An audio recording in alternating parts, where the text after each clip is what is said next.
For as the light of the morning cometh out of the east, and shineth even unto the west, and covereth the whole earth, so shall also the coming of the Son of Man be.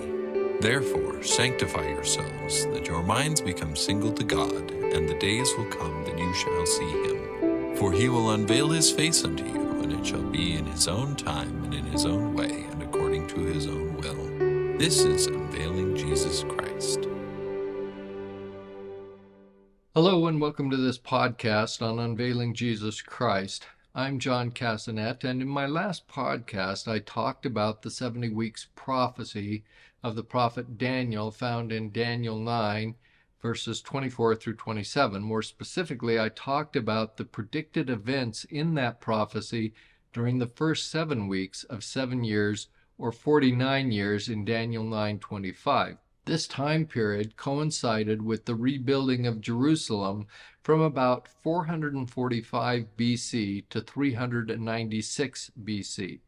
Today, we're ready to move on to a discussion of the second period of time identified in the 70 weeks prophecy as 62 weeks of 7 years, which equates to 434 years.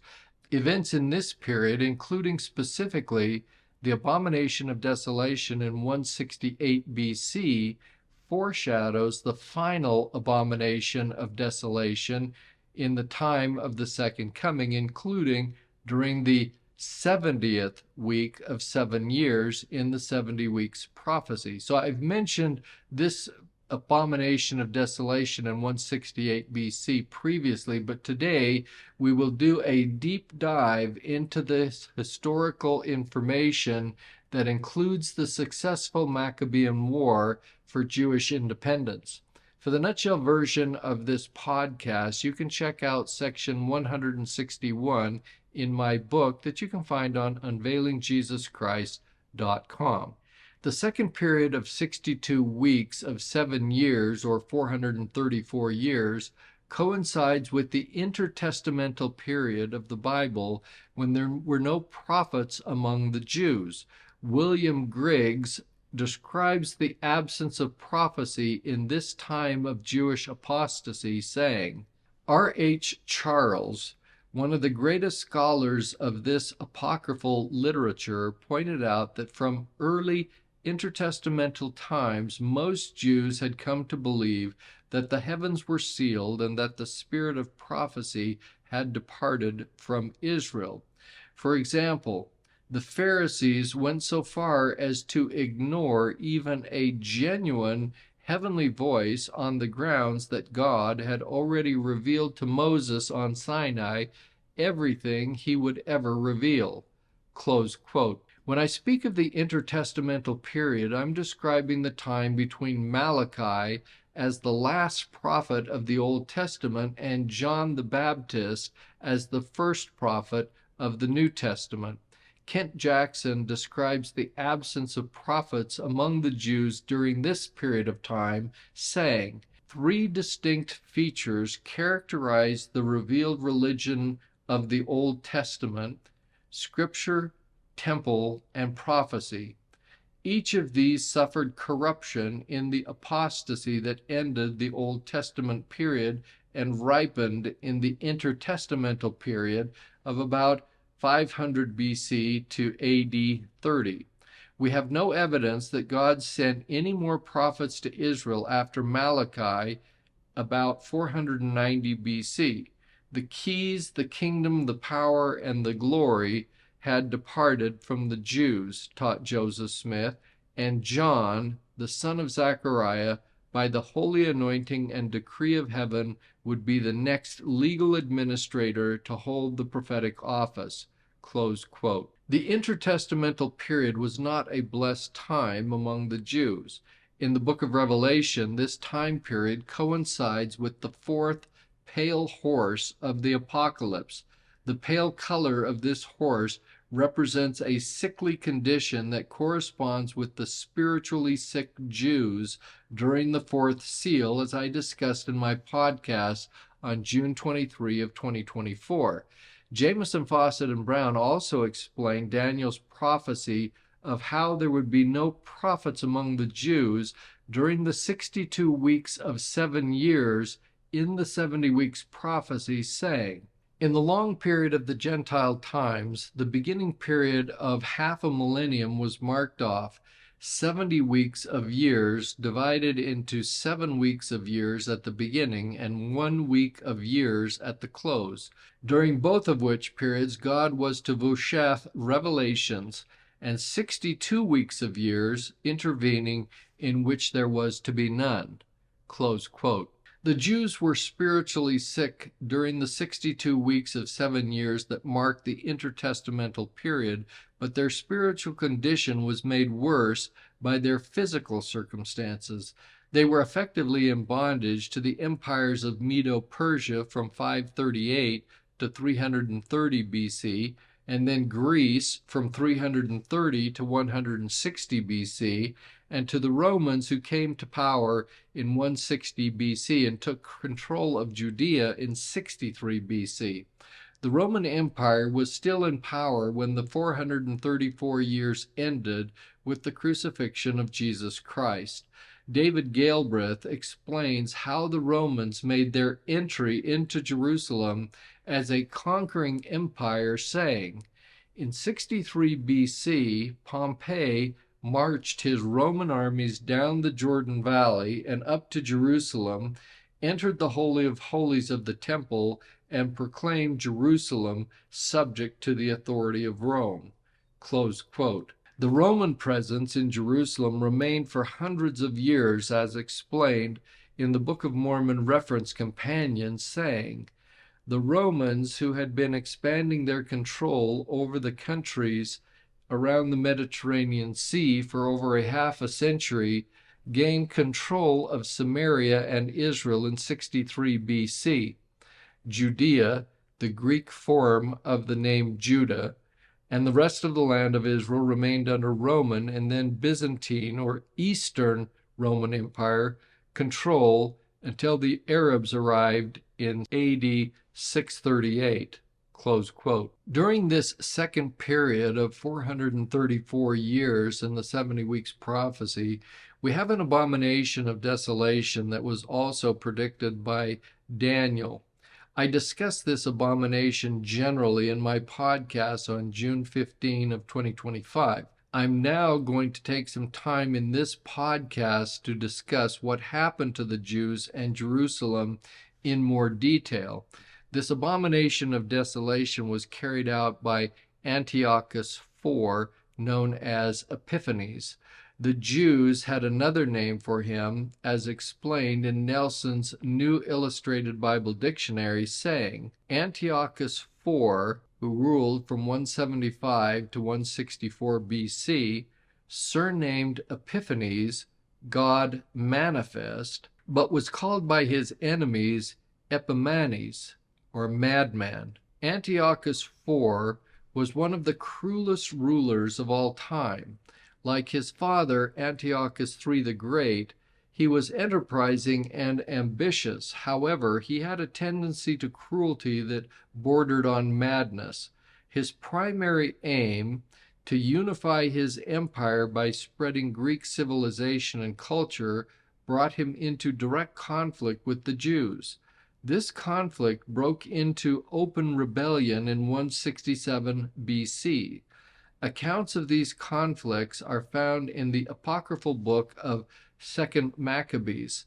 The revolt began with Antiochus's edict that sought to unite all the peoples of his kingdom in religion, law, and custom. The Jews were the only people who would not adhere to this edict. Antiochus issued regulations against observing the Sabbath, practicing circumcision, and keeping all food laws.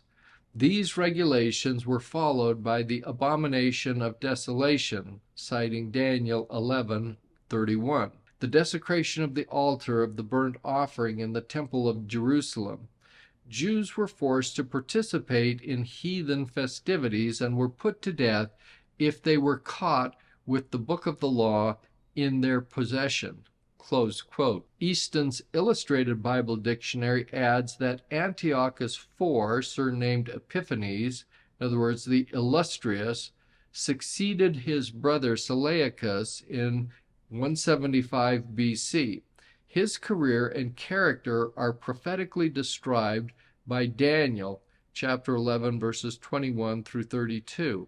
He was a vile person. In a spirit of revenge, he organized an expedition against Jerusalem, which he destroyed, putting vast multitudes of its inhabitants to death in the most cruel manner. Close quote. The activities of Antiochus Epiphanes describe the abomination of desolation that profaned the Jewish temple at Jerusalem in 168 BC, as Daniel predicted in Daniel 11:31, saying, "And arms shall stand on his part, and they shall pollute the sanctuary of strength, and shall take away the daily sacrifice, and they shall place the abomination that maketh desolate." Albert Barnes provides the details of what occurred as described in the apocryphal book of 2 Maccabees, saying, "The account in the book of Maccabees is as follows: Yea, many Israelites consented to Antiochus's religion, and sacrificed unto idols, and profaned the Sabbath. For the king had sent letters by messengers unto Jerusalem and the cities of Judah,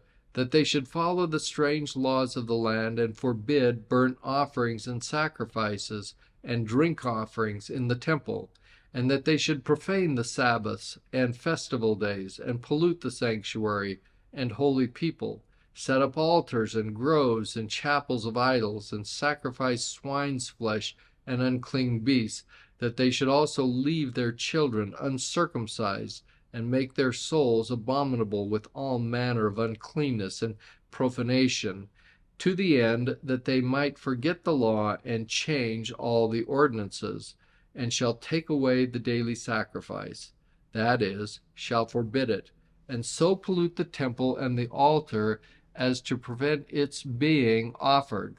This occurred in the month of June, 167 BC. Close quote. The Greek attack on the Jewish religion was not limited to the desecration of the temple in Jerusalem. There was a systemic program designed to institute Greek religious practices among the Jews. All sacrifices, Sabbath day worship, and circumcision were forbidden throughout the country. The temple in Jerusalem was consecrated to Zeus and became a center of polytheism and prostitution. Antiochus also encouraged the Jews to abandon the religion of their fathers, and many did. They also deserted from the ranks of those that were defending the Jewish people and their religion. Matthew Henry describes the traitorous activities of some, saying, "The story of this we have in 1 Maccabee 1:21, where Antiochus went into the most holy temple. Menelaus, that traitor to the laws and to his own country, being his guide. Antiochus, having resolved to bring all about him to be of his religion, took away the daily sacrifice. Then he set up the abomination of desolation upon the altar, even an idol altar, and called the temple of Jupiter Olympius." Close quote. John Walvoord adds the following additional details to this abomination of desolation, saying, "Antiochus set up the abomination that causes desolation. In this culminating act, he erected on December 16, 167 BC, an altar to Zeus on the altar of burnt offering outside the temple, and had a pig offered on the altar. The Jews were compelled to offer a pig on the 25th of each month to celebrate Antiochus Epiphanes' birthday. Antiochus promised apostate Jews, those who violated the covenant, great reward if they would set aside the God of Israel and worship Zeus, the god of Greece. Many in Israel were persuaded by his promises, flattery, and worshipped the false god. However, a small remnant remained faithful to God, refusing to engage in those abominable practices." Close quote. Antiochus killed many Jews in the process of desecrating the temple and destroying the city of Jerusalem, as described in New Unger's Bible Dictionary, saying, Antiochus commissioned his lieutenant Apollonius with an army of 22,000 men to destroy Jerusalem. Taking advantage of the Sabbath, he came upon the people assembled in their synagogues, massacred the men, and made the women and children captives.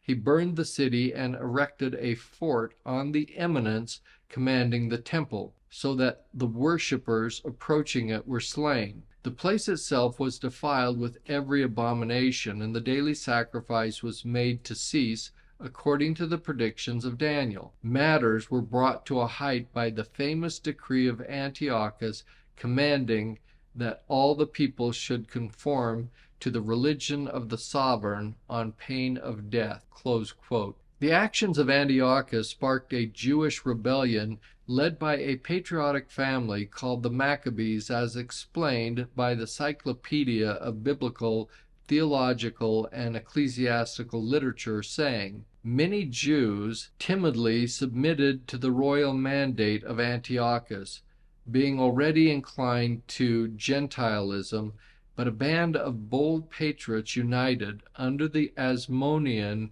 Mattathias, and after his death, which occurred shortly afterward, under his heroic son Judas Maccabeus, and after acting for a long time on the defensive, at length took the open field and gained their freedom. Close quote. The same text describes further the courage and faith of Mattathias, saying that Antiochus massacred vast numbers of Jews in Jerusalem on the Sabbath, took the women captives, and built a fortress on Mount Zion, which he used as a central position for harassing the people around. The temple was dedicated to Olympian Jove, and his altar erected on the altar of burnt offering, which the first book of Maccabees, apparently quoting Daniel, calls the setting up of the abomination of desolation.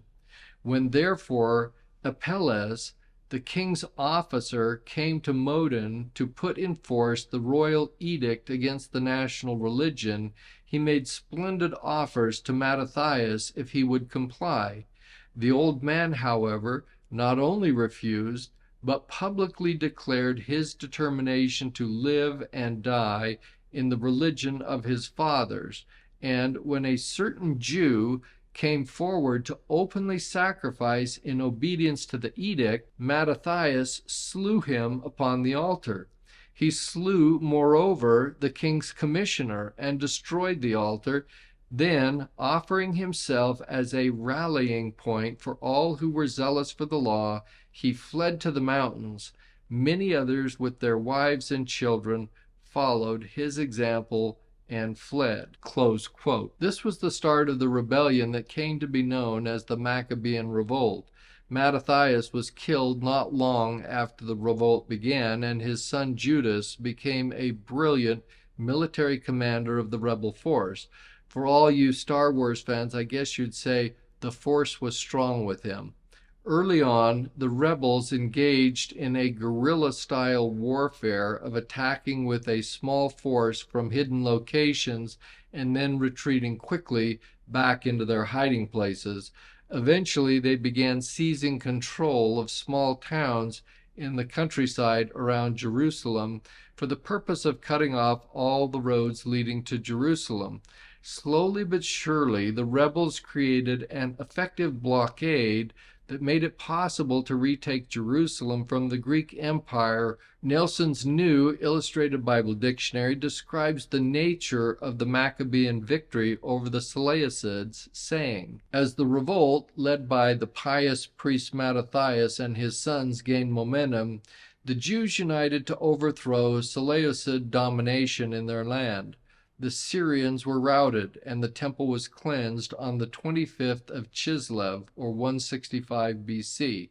This cleansing is now observed by the Jews as the Feast of Lights, or Hanukkah, around December 25. Close quote. Daniel 11:32-35 describes the rebellion that began with Mattathias, the Jewish priest, at Modin in Jerusalem, saying, And such as do wickedly against the covenant shall be corrupt by flatteries. But the people that do know their God shall be strong and do exploits. And they that understand among the people shall instruct many. Yet they shall fall by the sword, and by flame, and by captivity, and by spoil many days.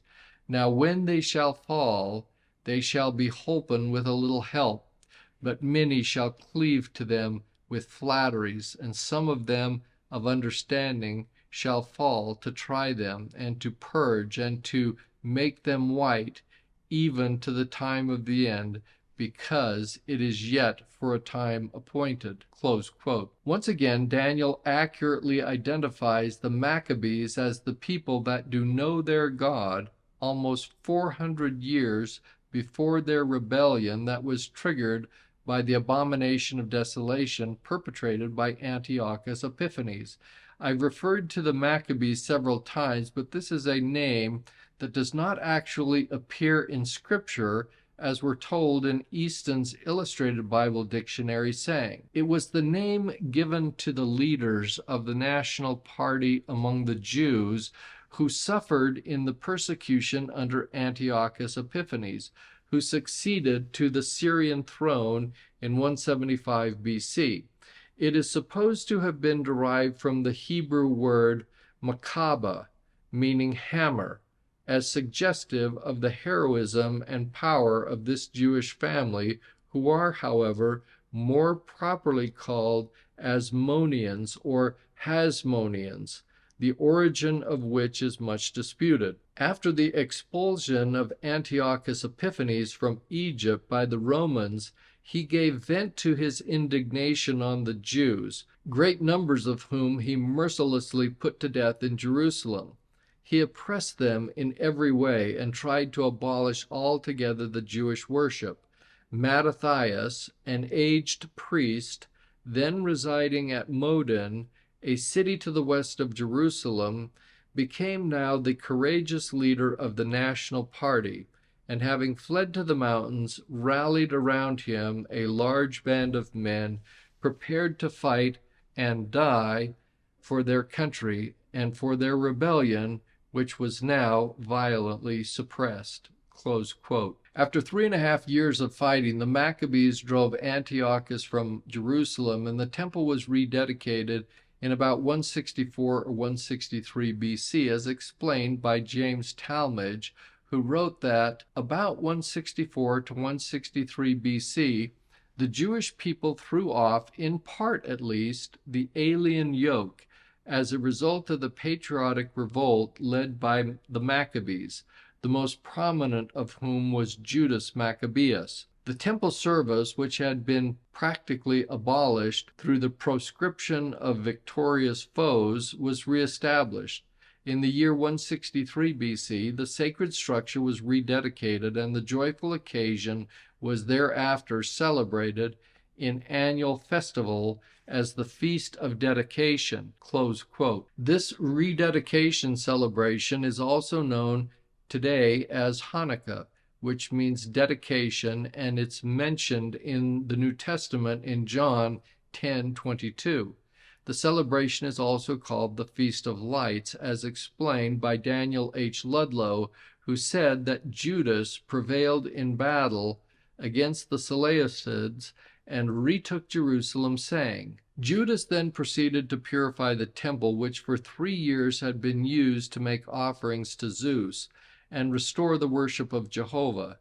The Feast of Dedication, sometimes called the Feast of Lights or Hanukkah, was inaugurated to celebrate the recovery and rededication of the Jewish temple. The feast takes place in the month of Chislev, according to portions of our months of November and December, and lasts for 8 days.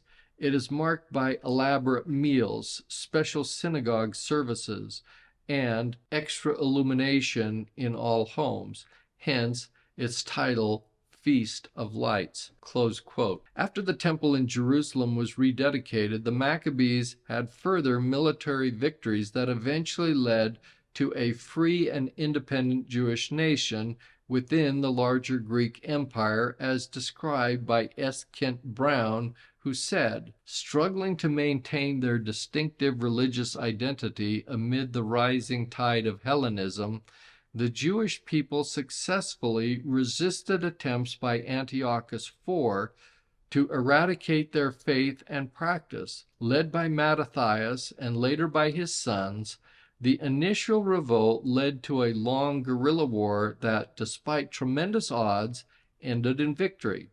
Together with various Jewish groups, including Hasidians and other guerrilla fighters, the Maccabees drove out occupying Greek forces and established an independent nation in 142 BC, one of the few successful revolutions of that era." Close quote. The independent Jewish nation continued for 80 years under the Hasmonean monarchy, beginning in 142 BC. Now, if you're keeping track of time, the year of Jewish independence came in 142 BC, which was 23 years after the temple in Jerusalem was rededicated in 165 BC. So there was still a lot of fighting and insurrection even after the temple was rededicated. The Hasmonean monarchy began with Judas Maccabee, who was at first the brilliant military commander and first unofficial monarch from 165 through 160 BC. He was then succeeded by his brother Jonathan, who ruled as king of the Jews from 160 through 143 BC. These Jewish patriots were motivated by high ideals, and their motives for Jewish independence were highly admirable.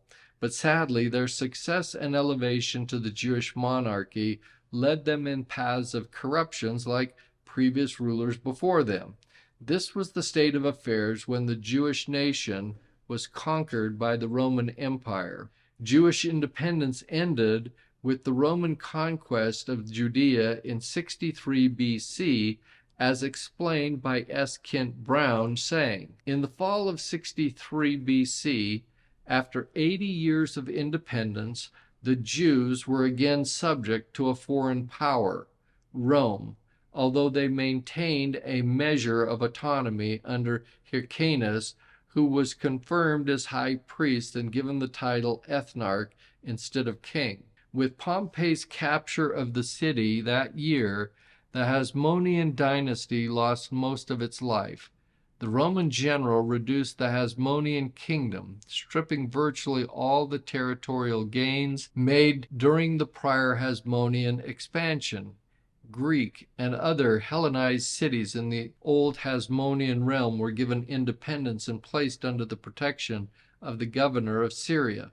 Samaria and other non-Jewish regions were separated from the territory of the ethnarch, who, as a Roman client, was expected to maintain the Pompeian settlement and support of Roman interests in the region. The real authority in the region now rested with the Roman proconsul of Syria, whose seat was at Antioch, the old Seleucid capital." Close quote. One would think that the Roman conquest in 63 BC came after the patriotic and independent-minded Jews fought to the bitter end before giving up the freedom they possessed for the last 80 years, but such was not the case.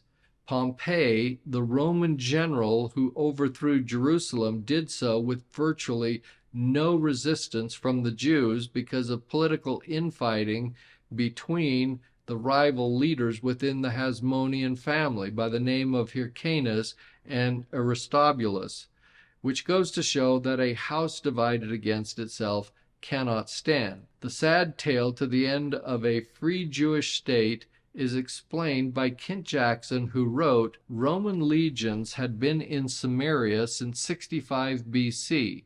Both Hyrcanus and Aristobulus had been trying to win Roman support for themselves, but had succeeded only in drawing Roman attention to their vulnerability.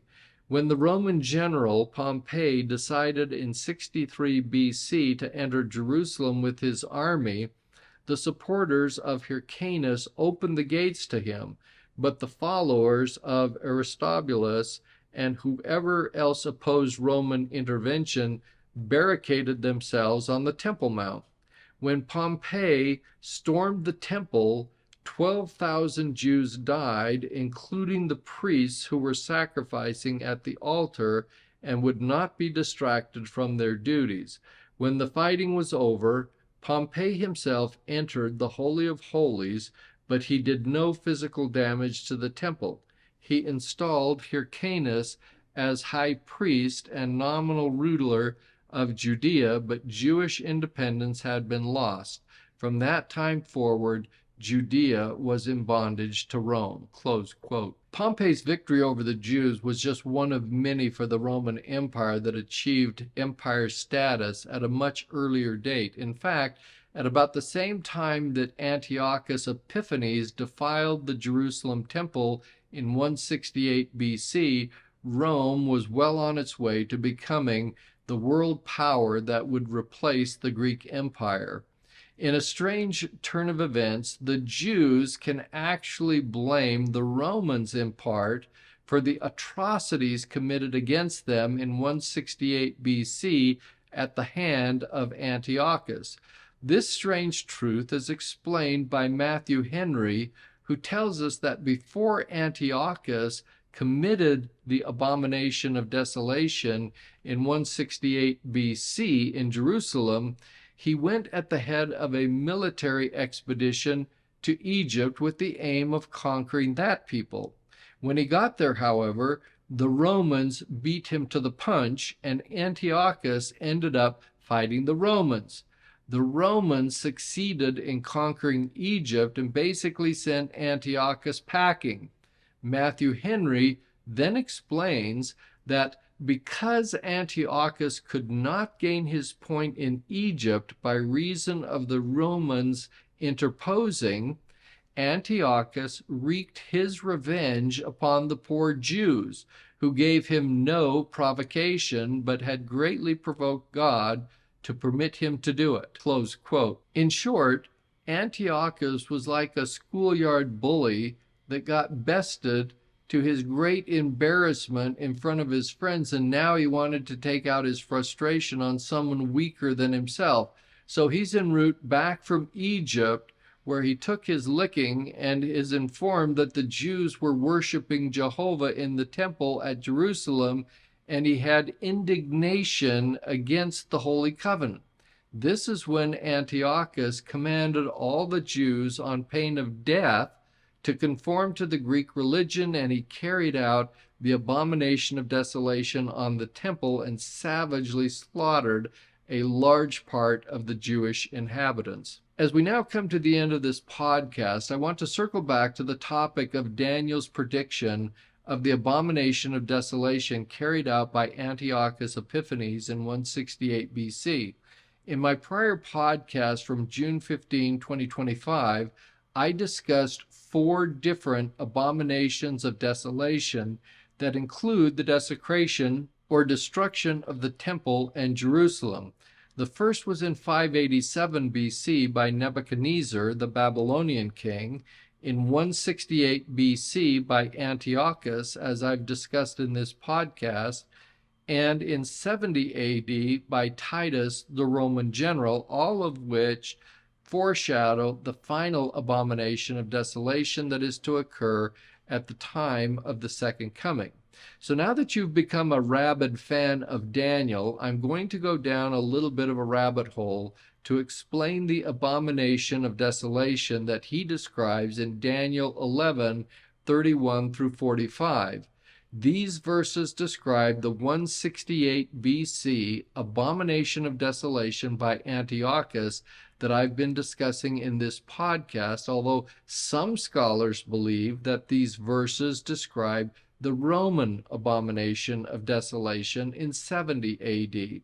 This diversity of opinion is the reason I'm bringing this up, and also because I'm keenly aware that you now have an insatiable appetite for everything Daniel. So Adam Clarke is among those who say that Daniel chapter 11 is describing the abomination of desolation of the Romans in 70 AD. He opines that both Sir Isaac Newton and Bishop Newton agree that what follows is spoken of the Romans.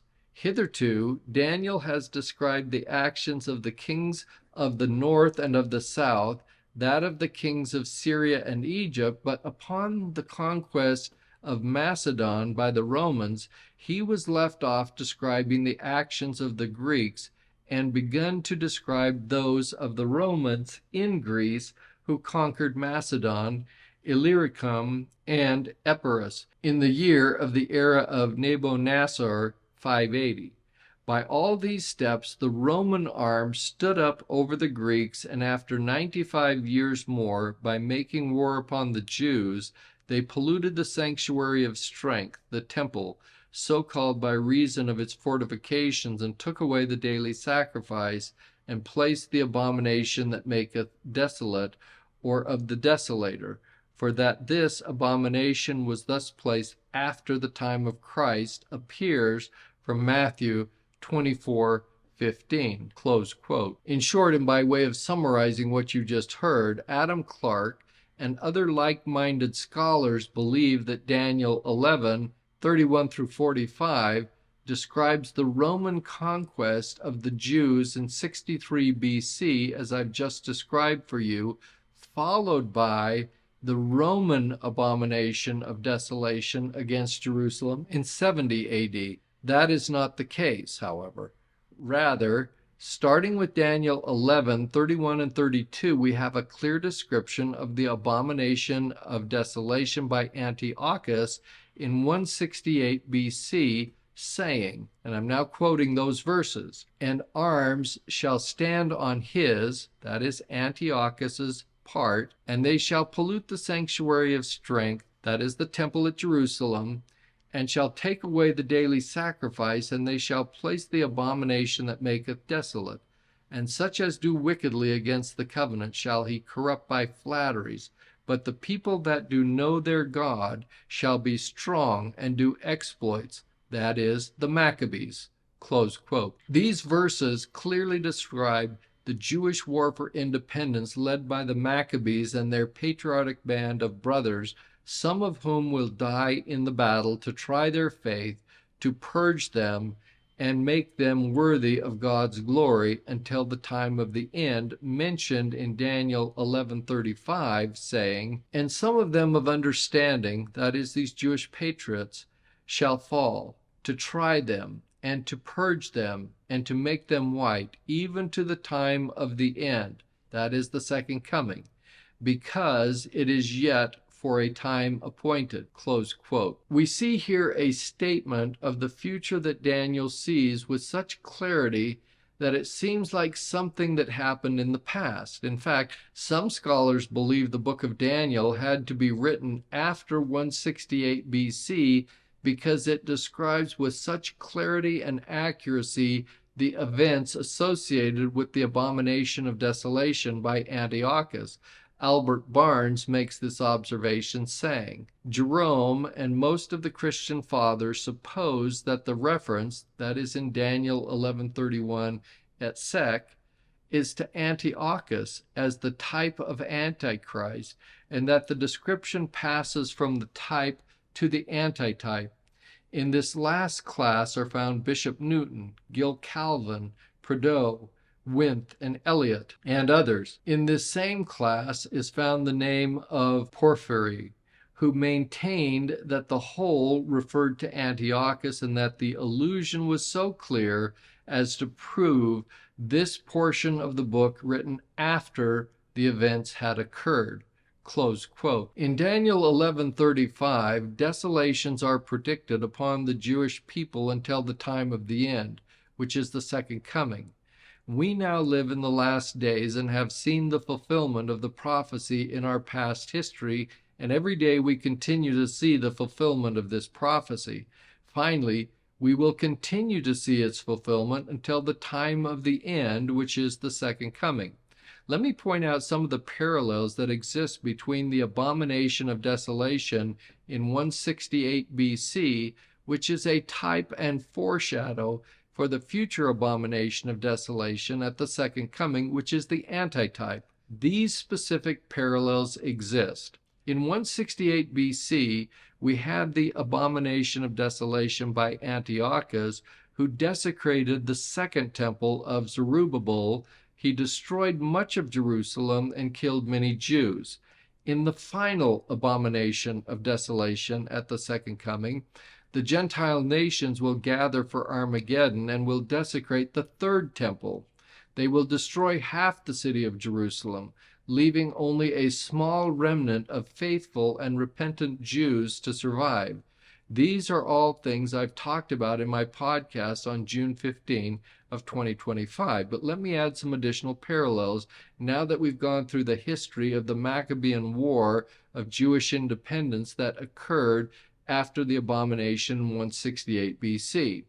Patriotic Jews of faith rose up and prevailed against Antiochus until they cleansed and rededicated the temple in 165 BC during the Feast of Dedication, or Hanukkah, the Feast of Lights, and from thence they became a free and independent nation.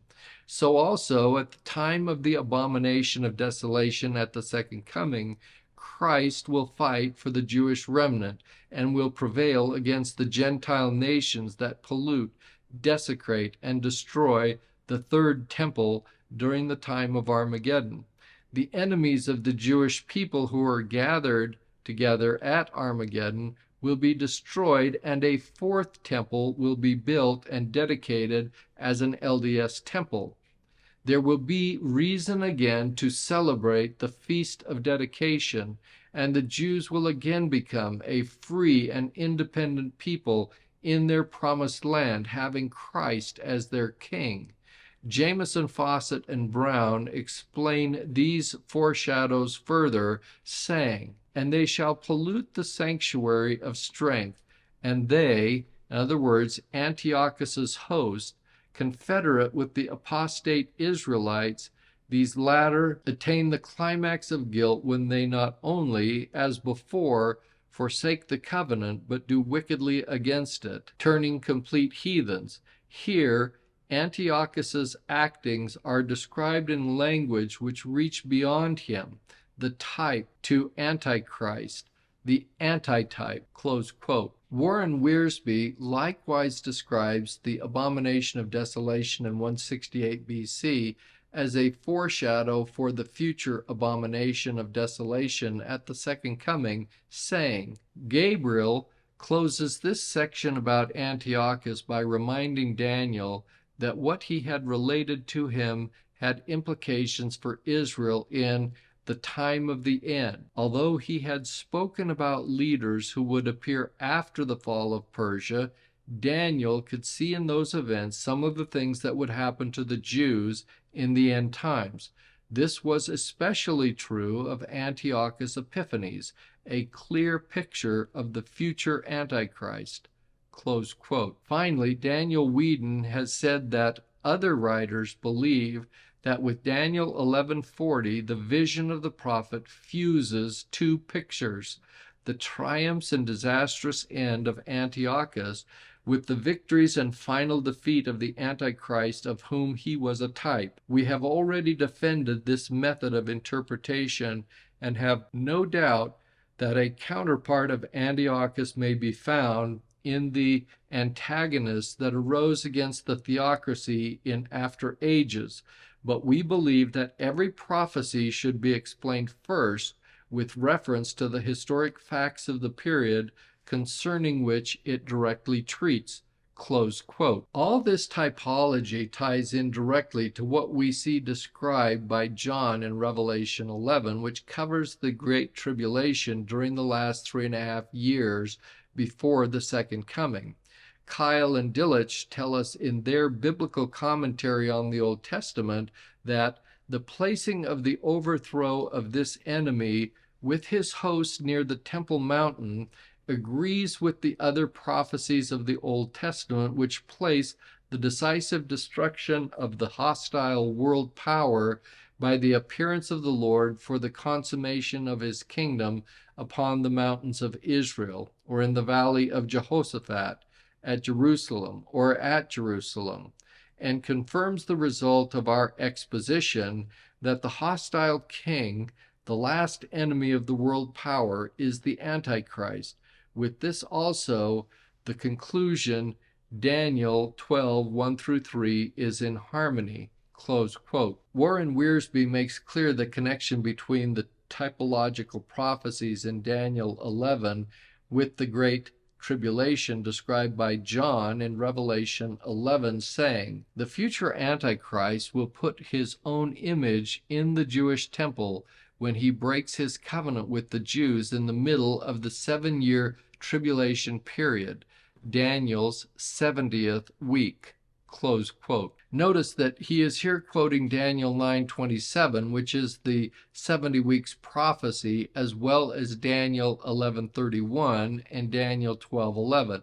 They all connect, as we also observe in the writings of Harold Wilmington, who wrote that during the second half of the tribulation, the Antichrist will do battle against Israel and many nations, but will finally be defeated, apparently with reference to Armageddon. Close quote. Let me now conclude with these words from Fawcett's Bible Dictionary, saying, "The prominence given to Antiochus in Daniel is because it was the turning point in Jewish history, deciding whether Greek worldly refinements were to stifle Israel's true faith. Persecution was God's appointed way to save his people from seductions which had well nigh made them compromise their witness for his truth. Antiochus was the unconscious instrument. At first he followed the liberal policy of his predecessors, but when it suited his purpose to plunder the Jews and destroy their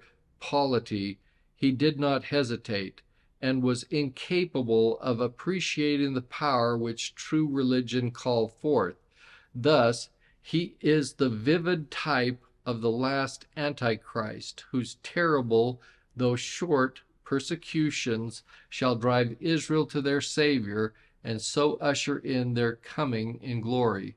Close quote. So that concludes my podcast for today that has covered the second period of 434 years in Daniel's 70 weeks prophecy. You're probably thinking to yourselves, okay then, let's get on to the third period of 1 week of 7 years, which corresponds to the 7-year Battle of Armageddon. But hold your horses.